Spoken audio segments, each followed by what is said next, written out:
Hello. After 1.5 days listening about innovations, about technology, about the industry, now I want to take you to the world of human being. I want you to look at innovations from the human side point of view, from the point of view of consumers, customers, all those people who are going to use your innovations.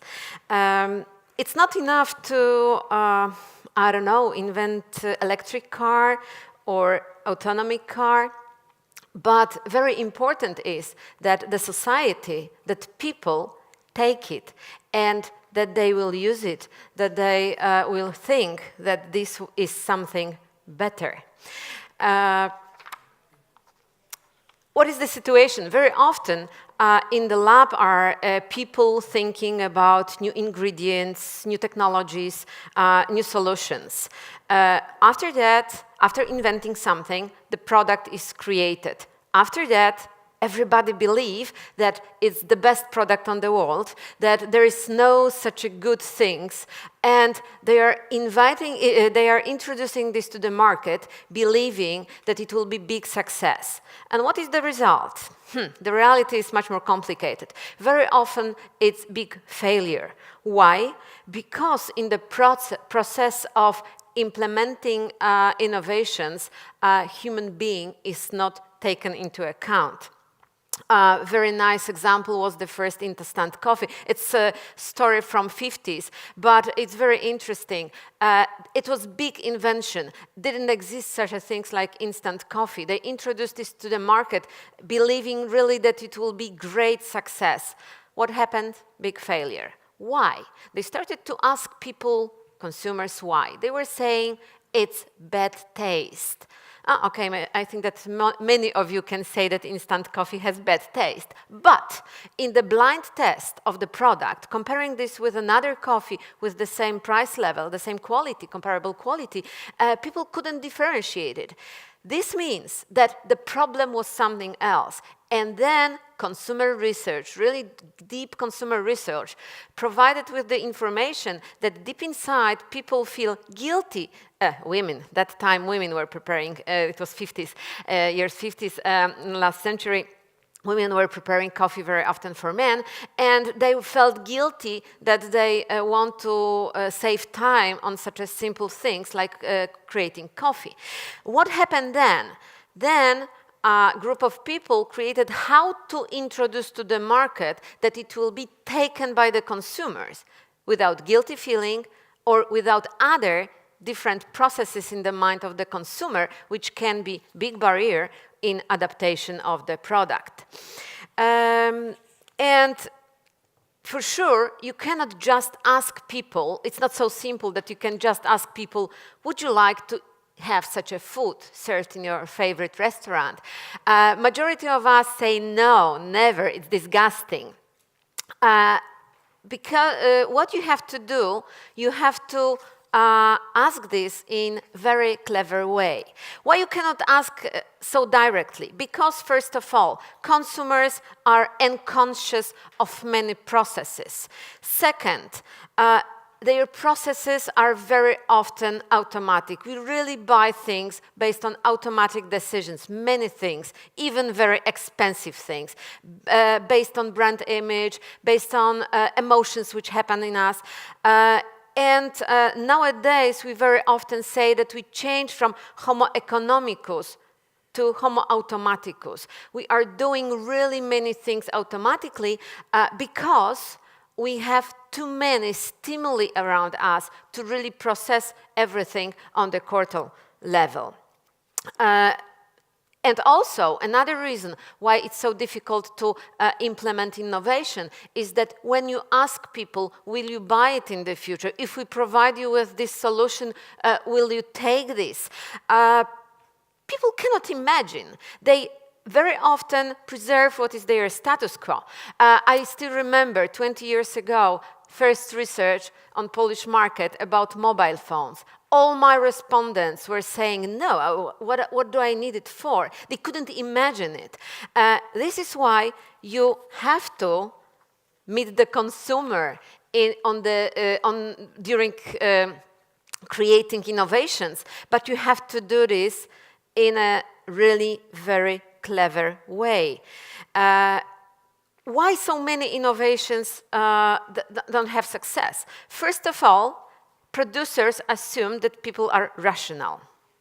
It's not true. Second, they think that if something is objectively better, people will buy it. It's not true. And the third one, they provide people with rational argumentation, thinking that people are rational, yes?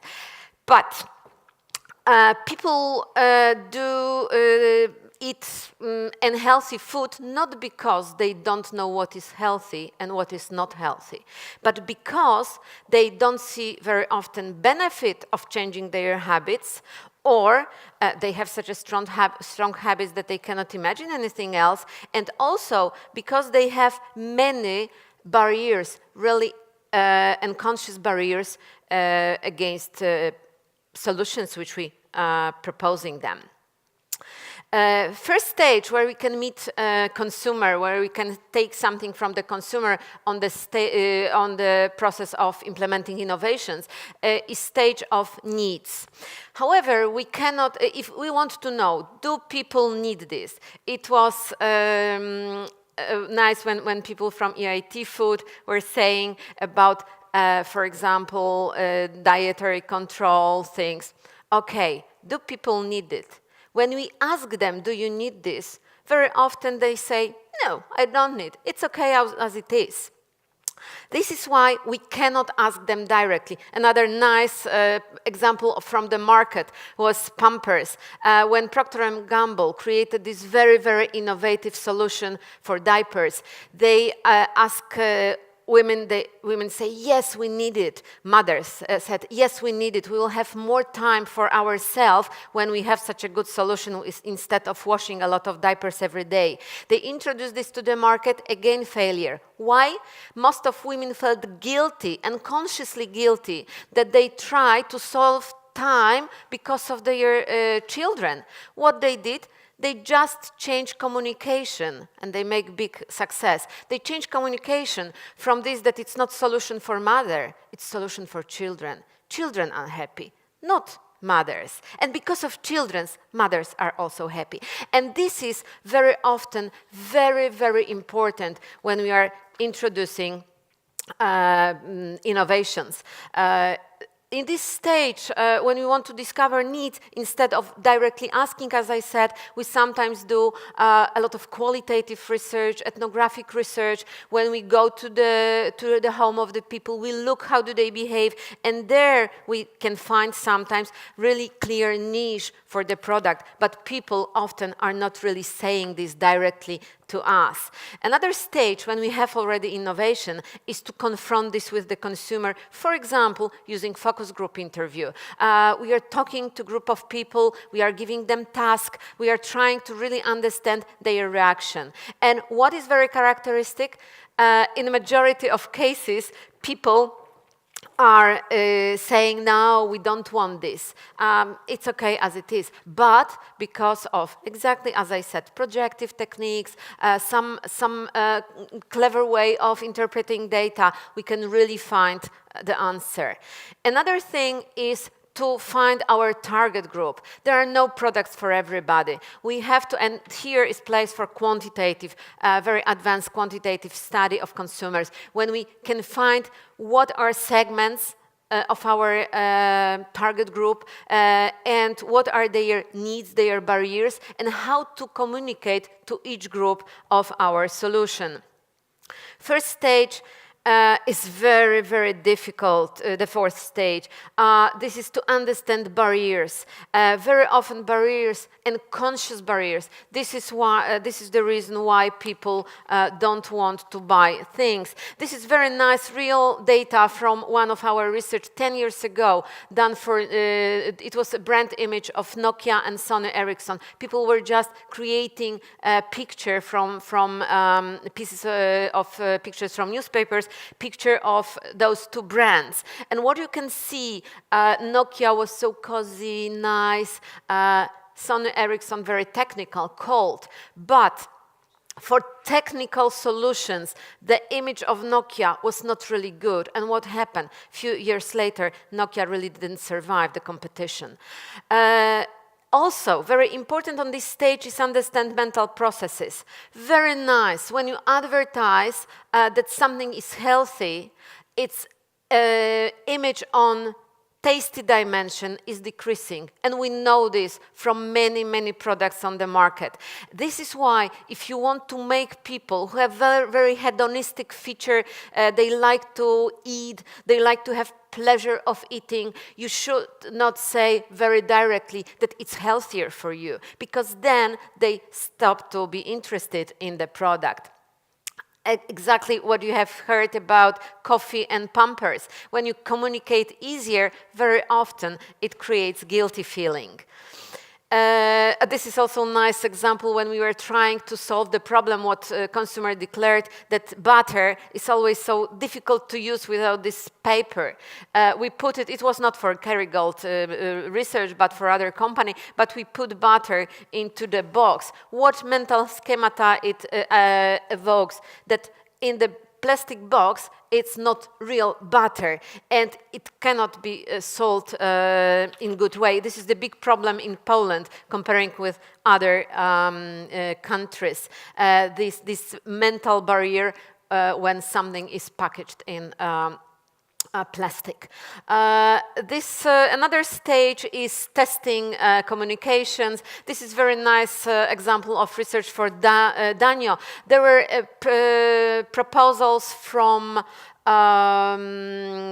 advertising agency, and what is interesting, you can look at this as just different artistic picture, but for example, this spoon is, if it's more like this or like this, and consciously create an idea that it's thicker or thinner product. If it's plastic spoon, it was associated more with food for children. And there are so many things which has to be taken into account to really create good communication. This is one of the examples that somebody was not really enough careful with thinking about slogan. Now I have to finish, but I wanted to just say in few words that now technology also help with understanding consumer and can help us in implementing innovation. It's consumer neuroscience. We can really detect many things on the body of the people, of the consumers, which shows his or her reaction to our innovations. And it can be EEG, it can be eye tracker, which is detecting eye movement. It can be face reader, when we can detect emotions just by making movie of the face of the person. This is an example of eye tracker on the advertising. This is also a very nice example, and I'm almost finishing. Those are two ads of vodka. And eye tracker showed us that even though that everybody were saying that ad with Bruce Willis is much nicer, and they want to see this ad, but his face, this attractive, handsome man, was attracting so much attention that people didn't remember what vodka was advertised, what brand was advertised. Here from Face Reader, also some data. Conclusions. First of all, listen to the consumer. Really, when you want to do any innovation, listen to the consumer. Without consumers' acceptance, the best innovation can't be a failure. And marketing, consumer research is important, but clever marketing, consumer research. It can be really source of knowledge for successful innovation implementation, and also go beyond declaration, using technology, like in consumer neuroscience, but also using very modern technology and very classical things like qualitative research, ethnography, or some other things. Thank you very much.